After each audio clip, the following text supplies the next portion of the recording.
শুভ সকাল বন্ধুরা। আজকে মঙ্গলবার। আমি আবারও একটা নতুন ভিডিও নিয়ে আপনাদের সামনে হাজির হয়েছি। তবে আদৌ কি আমাদের জীবনে শুভ সকাল আছে? নারীরা কি সত্যিই শুভ? নইলে অকালে এই প্রাণটা ঝরে যেত? আরজি কর নিয়ে চারিদিকে যেমন ধুন্ধুমার পরিস্থিতি, সেই পরিস্থিতির মধ্যে আজকে সকাল থেকে ভিডিওটা শুরু করলাম। মনটা ভারী খারাপ, তবুও আর কি করার, কাজকর্ম করতেই হবে। আর দেখুন, আমাদের বাড়ির পাশের ভাবিদের উঠানটাতে কি অনেকগুলো হাঁস একত্রে জড়ো হয়েছে। আর এখানে এসে না ওরা একটা আড্ডা দেয়। মানে অনেকেই আসে, হাঁস মুরগি প্রত্যেকেই এসে এখানে পাট পাটকাঠি আছে রাখা, সাজানো, তার নিচে শুয়ে থাকে। আবার যখন মনে হয় পুকুরে গিয়ে স্নান করে। তো ওদের যা কাজ আর আমাদেরও যা কাজ, সেইগুলোই লেগে পড়লাম। সকাল থেকেই থালা বাসনগুলোকে মেজে নিচ্ছি আর একটু ছাই দিয়ে মাজছি, জানেন তো, কড়াটা একটু ভারী নোংরা হয়েছে তার জন্য। তারপরে রান্না করব আজকে চুনো মাছ দিয়ে উচ্ছে আলু চচ্চড়ি করেছিলাম, আর ওল দিয়ে আলু দিয়ে মাছ দিয়ে করেছিলাম। তো সেটাই আপনাদের সাথে দেখাবো। আর আজকে না গ্যাসটাও একটু কম কম মনে হচ্ছে, তার জন্য বাইরের কাঠের উনুনটা জ্বালিয়ে নিয়েছি। সময়ের মধ্যে না তাড়াহুড়ো করে করতে একটু কষ্টই হয়ে যায়, কিন্তু তবুও করে নিতে হবে। আর বলুন তো, আমাদের এই শিক্ষিত সমাজে এরকম পাশবিক বল প্রয়োগ করে পুরুষরা কিভাবে আমাদের যন্ত্রণা মধ্যে দিয়ে মৃত্যুর মুখে ঠেলে দিচ্ছে। আমরা কি এই সমাজ গড়ে তুলতে চেয়েছিলাম? একদমই নয়। উম, কত নারী পেটের দায়ে বাইরে কাজে যায়, কাজকর্ম করে। সেখানে গিয়ে যদি তারা নিরাপদভাবে কাজকর্ম না করতে পারে, বাড়ি ফিরতে না পারে, তাহলে বলুন তো দায়টা কার? যেখানে আমাদের মুখ্যমন্ত্রী একটা মহিলা, সেখানে আমাদের অবস্থা এরকম দুরবস্থার মতো। আপনারা কি আমার মতোই সহমত? আর দেখুন, ওলগুলোকে ছোট ছোট করে কেটে নিয়েছি, আলু দিয়ে মাছ দিয়ে রান্না করব। আগে সবজিগুলোকে কেটে নিই, তাহলে না সুবিধা হয় পরপর চড়াতে। আর সবজিগুলো যদি কাটা না থাকে, তাহলে কোথা থেকে শুরু করব এটাই বোঝা যায় না। তার জন্য একা হাতে সবজিগুলোকে কেটে নিচ্ছি। আর জানেন তো, ওলটা খেতে খুব ভালো হয়েছিল। একটা তেজপাতা, 3টে শুকনো লঙ্কা আর একটু জিরে বেটে নিয়েছিলাম। আর মাছ দিয়ে করেছিলাম, এত সুন্দর হয়েছিল কি বলবো। ওটা দিয়েই ভাত খাওয়া হয়ে গেছিল। আর এই যে মাছগুলোকে লবণ হলুদ মাখিয়ে ভেজে নেব, পুরো লাল লাল করে ভাজবো। মাছ ভাজাটা না ঠিকঠাক না হলে তরকারি আপনার খেতে ভাল লাগবে না। দেখবেন অনেকে কাঁচা কাঁচা মাছ ভাজে, সেটা কিন্তু ভালো লাগে না। আর যখন কাঁচা মাছের রেসিপি করা হয়, সেটা আবার একরকম স্বাদ। তো যেটা ভাজার দরকার সেটা ভালো করেই ভাজতে হবে। আর দেখুন, আমরা তো তাও খাচ্ছি, কিন্তু ওই যে যে মেয়েটার মৃত্যু যন্ত্রণায় ছটফট করতে করতে মারা গেল, তার বাবা মার কি অবস্থা। খুব মনটা খারাপ লাগছে, জানেন তো। চলুন, সবাই শুনছি চারিদিকে আন্দোলনে নেমে পড়েছে, আমাদেরও নামা উচিত, বা কাঁধে কাঁধ মিলিয়ে পথে হাঁটা উচিত। কারণ আমরাও তো একটা মা, আমাদের সন্তানরাও তো বড় হয়ে ডাক্তার, ইঞ্জিনিয়ার, কোনো না কোনো পেশার সাথে যুক্ত হবে। তারা তো সেখানে সিকিওরই না। আর এই ছোট থেকে বড় করে যদি অকালে প্রাণটা ঝরে যায়, বলুন তো কতটা কষ্ট হয়। আর তার মূল্য যখন টাকা দিয়ে বিচার হয়। আমাদের রাজ্যে না এই যে মারা গেলেই ক্ষতিপূরণের দাবি করে, এটা গোপন রাখাটাই দরকার। আমার মনে হয় প্রকাশ্যে আসলে আরও 5টা মায়ের বুকে কিন্তু গিয়ে ধাক্কা লাগবে, যে তার সন্তানের মূল্য 2 লাখ বা 5 লাখ। আপনারা কি এটাকে মানেন যে টাকা দিয়ে তার ক্ষতিপূরণ বিচার হয়? এই যে প্রাণটা, যে ডাক্তারটা আগামী দিনের আমাদের ভবিষ্যৎ, আমরা যখন কিছু হলে ছুটতে ছুটতে অটো বা টোটো করে চলে যাই হসপিটালের গেটের মুখে, তারা এসে আগে ছুটে আসে আমাদের কাছে। আমরা তাদের পরিষেবা নিই এবং আমরা সুস্থ হয়ে আবার বাড়ি ফিরি। আর যাদের মৃত্যুটা খুব কাছাকাছি, তারা হয়তো শেষে আর বাড়ি ফিরতে পারে না। কিন্তু যাই হোক, আমাদের তো ঠিকানাটাই ওটা, তাই না? সেখানে গিয়ে তার নিরাপদেই থাকতে পারবো না। আর এখন বলুন তো, চারিদিকে আন্দোলনের জেরে যারা অসুস্থ বা মৃত্যুর সাথে লড়াই করছে তাদেরও কতটা ভোগান্তি। তাহলে আমরা কেন এরকম করছি?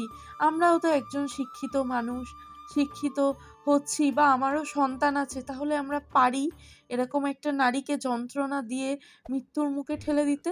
এটা মানুষ না পশু? পশুরও তো একটা মায়া মমতা আছে। আমার মনে হয় তার ঊর্ধ্বে কিছু। আর দেখুন, কথা বলতে বলতে আমার পেঁয়াজটাও ভাজা হয়ে গেছে। তার সাথে দিয়ে দিচ্ছি আলু। আলুগুলোকে ভেজে তারপরে যে মশলাটা বেটে রেখেছিলাম সেই মশলাটা দিয়েছি। আর একটু তেজপাতা না গরম করে ভেজে দেবেন বা বেটে দেবেন, খুব টেস্টি হয় তরকারিগুলো, জানেন তো?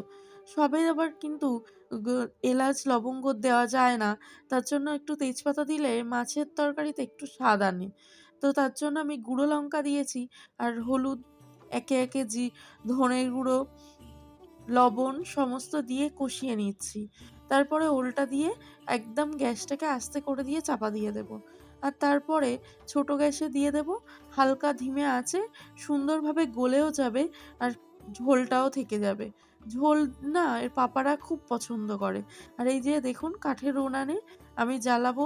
এই যে কত চিপসের প্যাকেট ছেলেপুলেরা না অনেক খাবার খায়। তো সেইগুলো আমরা একটা জায়গায় জড়ো করে রাখি। চুলো ধরাতে কাজে লাগে। আর সবকিছুই শেখা ভালো। অনেক মায়েদের ধারণা শিক্ষিত মেয়েকে নাকি বিয়ে করলে তারা রান্না করে খায় না। কিন্তু এমনটা না, জানেন তো? যার কাজের প্রতি ভালোবাসা থাকবে সে শিক্ষিত হোক বা মূর্খ হোক সে কাজ করবে কিন্তু। আমাদের মায়েরাও কিন্তু আমাদের রান্না করে খাইয়েছে। তাই রান্না করাটাও আমার মনে হয় ভীষণ একটা সুন্দর শিল্প। যেখানে আপনি নিত্য নতুন প্রত্যেকদিন নিজে খেতে পারবেন এবং অন্যকে তৈরি করে দিতে পারবেন আপনার হাতের সুস্বাদু রেসিপি, যেগুলো খেয়ে অনেকেই কিন্তু প্রশংসায় পঞ্চমুখ।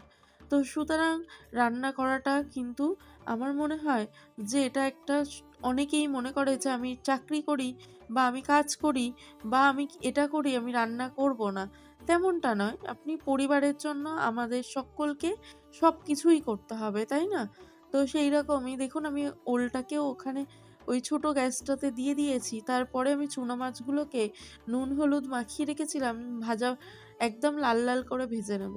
আর গাছেরই একদম টাটকা উচ্ছে, তো ৩ টে উচ্ছে পেড়েছি আর একটা আলু দিয়ে বড় বড় ২-৩ টে পেঁয়াজ দিয়ে রান্না করব। উচ্ছের তরকারিতে না জানেন তো একটু পেঁয়াজ আর একটু তেল লাগে বেশি। কারণ উচ্ছেদে যদি খুব তেতো হয় না খেতে ভালো লাগে না। একটু পেঁয়াজ দিলে মিষ্টি মিষ্টি লাগবে আর খেতেও ভালো লাগবে। তারপরে দেখছিলাম যে চুনো মাছে খুব তেল টেনে নিচ্ছিল। তো দুবার করে অল্প অল্প করে ভেজে নিয়েছি। আর এই যে দুটো কাঁচা লঙ্কা দিয়েছি, তারপরে হচ্ছে দুটো বড় বড় পেঁয়াজ কেটেছি, তারপরে কাঁচা পেঁয়াজও আবার হচ্ছে যখন উচ্ছে আলুটা দিয়েছিলাম তখন একটু কাঁচা পেঁয়াজও দিয়েছি, রেখে দিয়েছিলাম। তাতে না দুরকম পেঁয়াজ দিলে খেতে কিন্তু তরকারিটা ভালো হয়। আর এটাকে পুরো পোড়ো পোড়ো করে রান্না করব। একদমই পোড়ো পোড়ো করে করলে খেতেও ভালো লাগবে। আর এই যে উনানে ভাত রান্না করছিলাম তখন যে উনানের আঁচটা থাকবে তাতে বসিয়ে দেব। তাতে কি হবে, ধীমে ধীমে হবে আর খেতেও ভালো হবে। আর এই যে দেখুন আমার মাছটা রেডি হয়ে গেছে আর এদিকে ভাতটাও হয়ে গেছে। আর ভাতটা নামানোর জন্য আমি এই বালতির মধ্যে একটা করে বেলুন রেখে দিই। বেলুনটা দিয়ে দিই, তারপরে দুদিকে ক্লিপ আটকে ফ্যানটা ঝরিয়ে নিই। আর জানেন তো ফ্যানটা খুব ভালো করে ঝরালে ভাতের ওই যে ফ্যানটা চুলোয় আবার নতুন করে ফ্যানটাকে মারতে সময় লাগে না। চুলোর মধ্যে বসিয়ে আবার অবশিষ্ট জলটাকে শুকিয়ে নিই, তাহলে ভাতটা ঝরঝরে হয়ে যায় আর দীর্ঘক্ষণ ভালোও থাকে। আর নইলে না, যদি আপনি ভাতটা করার পরে আবার চুলোয় না বসান তাহলে একটা স্যাঁতস্যাঁতে ভিজে ভিজে ভাত থাকে নিচের দিকে। তার জন্য আমি আবার নিচেও জলটাকে শুকিয়ে নিই, তাতে হয় ভাতটা খুব ভালো হয় খেতে। আর ওর পাপাকে খেতে দিয়ে দিচ্ছি আর আমাদের জন্য চা বসিয়েছি ছেলেকে। আর দেখুন তাতেই বৃষ্টি চলে এসেছে ঝমঝমিয়ে। সকালে কিন্তু কতটা রোদ বেরিয়েছিল। বর্ষাকাল তো, এখন সারাটা দিন এইভাবে কাটছে, কখনো মেঘ কখনো বৃষ্টি। যখন চা করি তখন ছেলের দুধের মধ্যে একটু সামান্য চা দিয়ে আর ওকে একটা রুটি ভিজিয়ে দিই, নরম করে রুটি করি। আর ভিজিয়ে দিলে না ও ভাবে কি আমাকে চা দিচ্ছে। তো এইরকমভাবে ওকে চা রুটিটা খাইয়ে দিচ্ছি। আর ও দেখুন খাচ্ছে কম আর হচ্ছে দুষ্টুমি করছে বেশি। তো তারপরে ও বলছে আমি একা, একা খাবো। তার জন্য আমি বলছি, "পাপা তুমি খেতে পারবে না?" তাই বলছে আমি কি এরকম, এরকম করে খাবো। মানে বাচ্চারা আরকি যেরকম করে। তো সেটাই ও করছে। আর চলুন ওকেও খাইয়ে নিই। আর এখন তো বাইরে খুব বৃষ্টি হচ্ছে। তাই ওর পাপারও বেরোতে একটু সময় লেগে গেছে। আর তারপরে গাছে একটা ছোট্ট কাঁঠাল ছিল। মা সেই কাঁঠালটা পেড়েছে ৬ টা কোয়া হয়েছে জানেন তো? তো আমাকে ২ টো দিয়েছে। আর এত মিষ্টি আমাদের গাছের কাঁঠালটা যে মানে বলার অপেক্ষা নেই। সবাই কিন্তু খায়। আমাদের এখানে সবাই ভালোবাসে। একদম গুড়ের মতো মিষ্টি। আর এই যে দেখুন আমার ছেলেটা রুটি খেয়ে তার মুখের অবস্থাটা কি করেছে। তারপরে বায়না করছে জেলি খাবো। আর এখন বেজে গেছে ১১টা, বৃষ্টি কিন্তু থামছেই না। তো এই বৃষ্টি মাথায় ওর পাপা বেরিয়ে গেছে। আসসালামু আলাইকুম। আশা করি আপনারা প্রত্যেকে খুব ভালো আছেন। আলহামদুলিল্লাহ আমরাও ভালো আছি।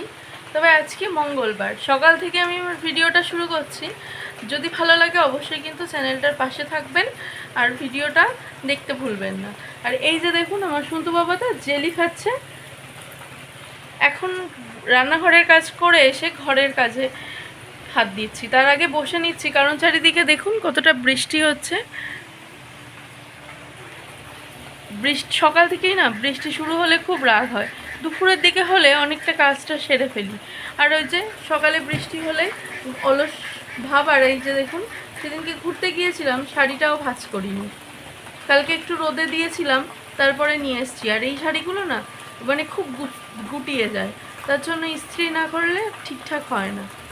তো চলুন দেখতে থাকুন, আশা করি ভিডিওটা আপনাদের এই যে দেখুন দুধটাকে আলাদা করে খাওয়াচ্ছি, তার জন্য না শুয়ে পড়ছে খাবে না বলে।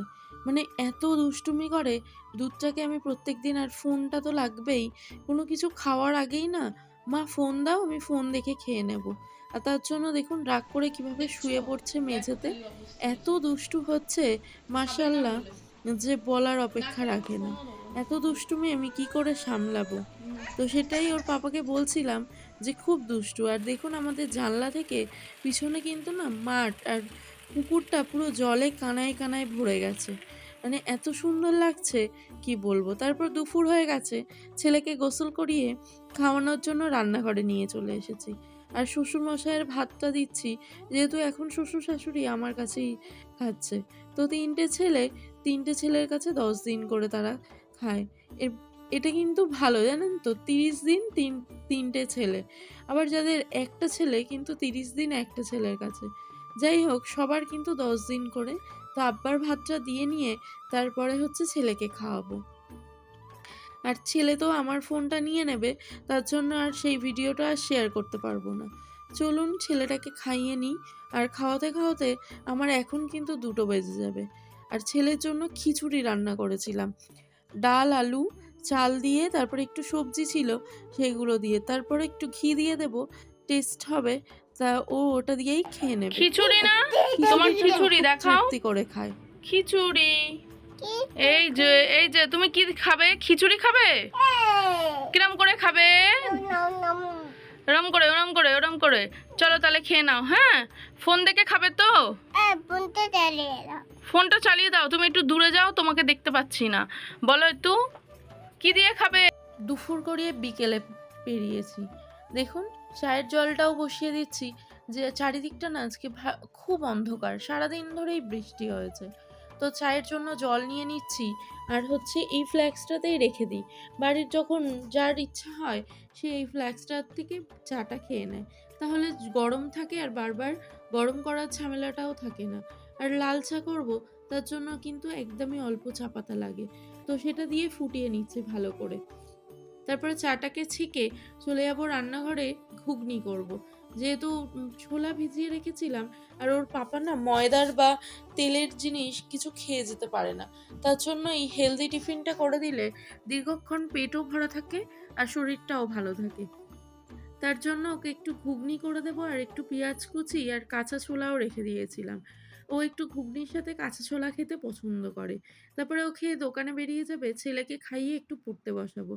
ও তো আর পড়তে বসে না, কিন্তু তবুও মুখে মুখে যতটুকু পড়ানো যায়, শিক্ষিত তো করতে হবে। লেখাপড়া শেখাতে হবে। কিন্তু এই যে দেখুন ওই ডাক্তারের মাটা কতটা কষ্ট পাচ্ছে। কারণ একটা ডাক্তার করে সে তো জীবনে একটু নিশ্চিত জীবনযাপন করতে চেয়েছিল। আমরা প্রত্যেকটা বাবা-মাই তার সবটুকু শ্রম দিয়ে একটা সন্তানকে বড় করি। কারণ একটু সুন্দর জীবন পাওয়ার জন্য বা পাওয়ার আশায় নিজেরা ভালোভাবে বেঁচে থাকার জন্য। কিন্তু এইভাবে যে তার মৃত্যু যন্ত্রণা আ অঝোরেই প্রাণটা ঝরে গেল, এটা ভাবার কিন্তু অপেক্ষা রাখে না। আর আমার মনে হয় আমাদের আইন ব্যবস্থা এতটা কঠোর হওয়া উচিত, যারা এই ধর্ষণ করে তাদের এমন একটা শাস্তির ব্যবস্থা করা উচিত যে দ্বিতীয়বার কোনো মহিলার দিকে তাকানোর আগে তাদের শাস্তির কথাটা বারে, বারে মনে পড়ে। কেন যে করে না? ফাঁসিটা না খুব সামান্য। কারণ একবার ফাঁসির কাঠে দাঁড় করিয়ে দিলে প্রাণটা সহজেই চলে যায়। কিন্তু এইভাবে তিলে, তিলে মৃত্যু যন্ত্রণায় ছটফট করে মরার থেকে মরার মতো তো নয়। তাহলে এরকম ব্যবস্থা করে না কেন? আমার মনে হয় যে এই ব্যবস্থাটা খুব তাড়াতাড়ি করা উচিত। ভারতবর্ষ থেকে রেপ শব্দটা কোনোভাবেই যাচ্ছে না। এতটাই বাজে পরিস্থিতি। আর দেখুন আমার হাসব্যান্ড অফিসের কাছে একটু বিকাশ ভবন গিয়েছিল। তো সল্টলেকের ওই নতুন মেট্রোর ভিডিও ক্লিপটা আমাকে শেয়ার করেছে। তো আমার দেখে তো খুব ভালোই লাগলো। মনে হলো যে আমি কবে চড়বো? যেহেতু দমদম থেকে ওই মেট্রোটা তো সকলেরই চড়া, কিন্তু যারা ডেইলি চাকরি করে তাদের তো এটা ডেইলি যাতায়াত। কিন্তু আমাদের মতো যারা গৃহবধূ তাদের হয়তো অনেকেরই আমার মতো চড়া হয়নি। তো কারা, কারা বলুন তো আমার মতো আপনারা মেট্রো চড়েননি? এই সাউথের হচ্ছে বিকাশ ভবন বা এদিককার মেট্রোটা নতুন যেটা করেছে, আমার কিন্তু এখনো চড়া হয়নি। কমেন্টের মাধ্যমে জানাতে ভুলবেন না। আর রাতের র রান্নাটাও আমি সেরে নিয়েছি। রুটি আর এর মধ্যে হচ্ছে আলু, পাঁচফোড়ন দিয়ে আর একটু মুসুর ডাল দিয়ে বসা, বসা তরকারি করেছিলাম খাওয়ার জন্য। তারপরে ছেলেকে খাইয়ে নেব। তাহলে আপনারা খুব ভালো থাকবেন। দেখা হচ্ছে আবার নতুন একটা ভিডিওর সাথে। খুদা হাফিজ।